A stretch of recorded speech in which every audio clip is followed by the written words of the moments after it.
Assalamualaikum warahmatullahi wabarakatuh. Perkenalkan, nama saya Natasha Dwi Apriliani, MPM C1 Channel 19151. Di sini saya akan membahas bab 3, akuntansi keuangan lanjutan 1, di mana materinya itu tentang konsolidasi dengan akuisisi pada nilai tercatat. Mengenai proses pencatatan laporan keuangan konsolidasi dengan akuisisi pada nilai tercatat yang dilakukan perusahaan induk terhadap saham perusahaan anak pada nilai tercatat.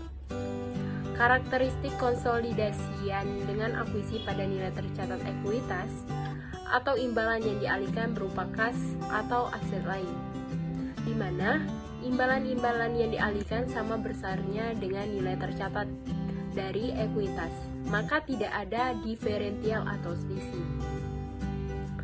Prosedur konsolidasi menurut PSAK nomor 65 2014. Yang pertama itu ada menggabungkan aset, liabilitas, ekuitas, penghasilan, beban, dan arus kas sejenis dari entitas induk dengan entitas anaknya. Yang kedua, mengeliminasi jumlah tercatat dari investasi entitas induk pada setiap entitas anak dan bagian entitas induk pada setiap entitas anak. Yang ketiga, mengeliminasi secara penuh aset dan liabilitas, ekuitas, penghasilan, beban, dan arus kas dalam intra-kelompok usaha terkait dengan transaksi antar entitas dalam kelompok usaha. Konsolidasi dengan akuisisi pada nilai tercatat terbagi menjadi dua. Yang pertama, ketika perusahaan induk pada nilai tercatat entitas dengan kepemilikan penuh. Artinya, perusahaan induk mengakuisisi 100% saham perusahaan anak. Maka, penyusunan laporan keuangan konsolidasi terbagi menjadi dua, yaitu yang pertama, menyusun laporan keuangan konsolidasi sesaat setelah akuisisi. Maka, laporan keuangan konsolidasi yang dibuat hanya laporan posisi keuangan.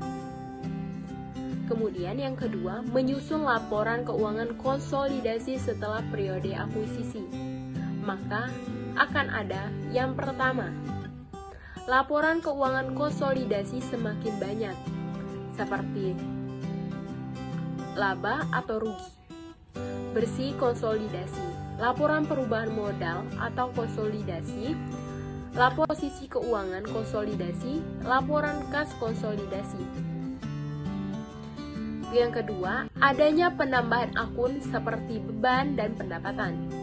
Yang ketiga, jurnal eliminasi semakin banyak. Jurnal eliminasi ini ada di pencatatan baik induk maupun di pencatatan anak. Oleh karena itu, suatu perusahaan akan menyusun laporan keuangan konsolidasi sesaat atau sejak perusahaan itu memiliki pengendalian atas sesuatu perusahaan sampai dengan berakhirnya pengendalian tersebut. Hanya ada dua jurnal eliminasi di laporan keuangan konsolidasi setelah periode akuisisi. Yang pertama, mengeliminasi bagian laba dari entitas anak. Yang kedua, mengeliminasi dividen yang diumumkan tambahan nilai investasi atau di pencatatan entitas anak. Dalam hal ini, tidak ada kepentingan non-pengendali.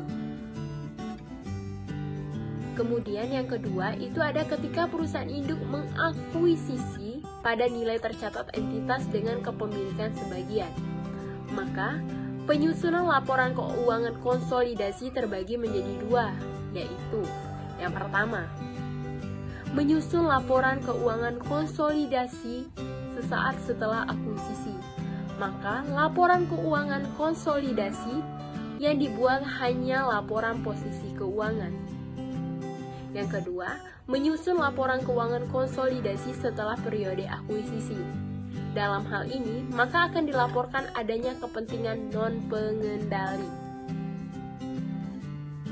Jurnal eliminasi di laporan keuangan konsolidasi setelah periode akuisisi dengan kepemilikan sebagian. Yang pertama, mengeliminasi bagian laba dari entitas anak. Yang kedua, mengeliminasi dividen yang diumumkan untuk kepentingan non-pengendali dan muncul di posisi kredit atau kepentingan non-pengendali. Yang ketiga, mengeliminasi bagian laba, kepentingan non-pengendali.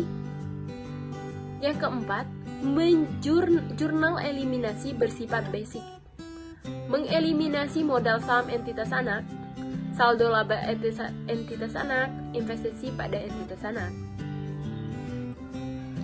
Kepentingan non-pengendali PSAK 65/2014 memberikan definisi kepentingan non-pengendali sebagai ekuitas entitas anak yang tidak dapat didistribusikan secara langsung atau tidak langsung kepada entitas induk. Lebih lanjut, PSAK 65/2014 mensyaratkan entitas induk untuk menyajikan secara terpisah bagian dari kepentingan non-pengendali pada ekuitas dalam laporan posisi keuangan konsolidasian. Dalam menyusun laporan keuangan konsolidasi ini akan ada, yang pertama itu ada jurnal eliminasi. Jurnal eliminasi bukanlah bagian dari siklus akuntansi. Jurnal eliminasi tidak sama dengan jurnal penyesuaian, jurnal penutup, dan jurnal umum. Jurnal eliminasi ini adalah jurnal yang dibuat dalam kaitannya dengan proses laporan keuangan konsolidasi. Tujuannya, kaitannya dalam proses penyusunan laporan keuangan konsolidasi agar akun-akun beserta saldonya yang tersaji dalam laporan keuangan. Konsolidasi hanya mencerminkan pengaruh dari transaksi ke pihak non-afiliasi. Sedangkan transaksi yang melibatkan pihak berelasi induk dan anak harus dieliminasi, tidak dimunculkan pengaruhnya. Yang ketiga, itu ada isu seputar konsolidasi. Pencatatan investasi saham dengan menggunakan metode biaya. Artinya, tidak mencatat bagian laba ketika perusahaan anak membagikan laba, lalu mengeliminasi dividen bagian milik perusahaan induk. Jika kepemilikan lebih dari 50%, maka pencatatannya bisa dengan metode ekuitas atau metode biaya. Itu saja pembahasan bab 3 untuk akuntansi keuangan lanjutan 1. Saya akhiri. Wassalamualaikum warahmatullahi wabarakatuh.